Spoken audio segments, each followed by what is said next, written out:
করানোর ব্যক্তির মতোই আল্লাহর যে জাহান্নাম সৃষ্টি করা আছে, সে জাহান্নামে যেন কোনো উম্মত আমার উম্মত যেন না যায়, সেই জন্য তোমাদেরকে কোমরের মধ্যে চাপ দিয়ে ধরে তোমাদেরকে দূরে সরাই দিতেছি, যাতে করে তোমরা কেউ জাহান্নামে পড়ে না যাও। নবী আমার কত দয়াদ্র ব্যক্তি ছিলেন।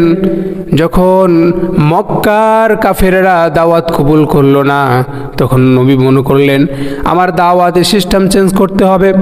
দাওয়াতি পদ্ধতি তিনি চেঞ্জ করলেন। তিনি তায়েববাসীর কাছে চলে গেলেন। তিনি তায়েববাসীর কাছে যাওয়ার পরেও তারাও কাফেরের মতো, তারা এই মক্কারবাসীর মতন তারাও দিনের দাওয়াত কবুল করলেন না, বরং ছোট ছোট মাসুম বাচ্চাদেরকে তারা ওই নবীজিরকে পাগল বলার জন্য তারা ভাড়া করে ফেলল। যখন বিকেলের মুহূর্তে পাথরের আঘাতে পিঠ মুবারক ছিদ্র হয়ে মুহূর্ত হলো, শরীর থেকে রক্ত বেয়ে বেয়ে পড়তে পড়তে জুতার মধ্যে পা জমাট বেঁধে গিয়েছে, শরীরের মধ্যে ক্ষত হয়ে গিয়েছে। একদিন আম্মা জান আয়েশা রাদিয়াল্লাহু তাআলা আনহা তিনি একদিন জিজ্ঞেস করতেছিলেন, ইয়া রাসূলুল্লাহ, আপনার শরীরে যে দাগগুলো রয়েছে, আপনার কি বসন্ত হয়েছিল নাকি? দেখবেন বসন্ত হলে শরীরে এক প্রকার দাগ পড়ে যায়।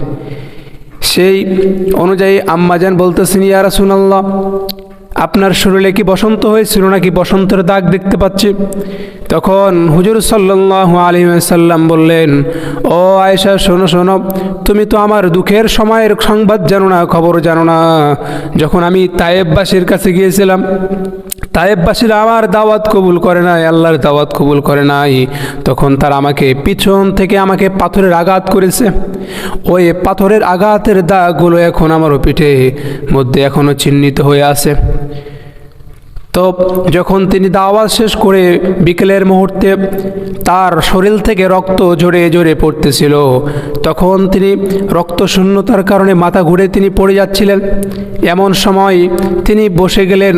বসার পরে হযরতে জিবরাইল আলাইহিস সালাম আসলেন এবং বললেন, ইয়া রাসূলুল্লাহ, আল্লাহ আমাকে পাঠিয়েছে, আপনি যদি চান ওই 2 পাহাড়ের মালিকানায় 2 পাহাড়কে আমি অর্ডার করব এই তায়েববাসীকে একেবারে ধ্বংস করে দেওয়ার জন্য।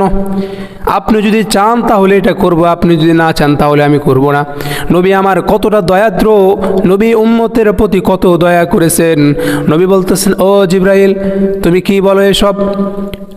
আমি তো তাদের বিরুদ্ধে বদদোয়া করতে পারবো না, বরং আমি তো তাদের জন্য হেদায়েতের দোয়া করি। আমি তো চাই তারা একদিন ইসলামের ছায়াতলে এসে তারা ইসলাম গ্রহণ করবে। বলুন সুবহানাল্লাহ। ঠিক ইতিহাসে পাওয়া যায় তাদের বংশধর থেকে এশিয়া মহাদেশে অনেক মানুষ ওই তায়েববাসীর অধিবাসী ছিলেন। ওই তায়েববাসীর অনেক মুসলমান পরবর্তীতে ইসলাম গ্রহণ করেছেন। বলুন সুবহানাল্লাহ।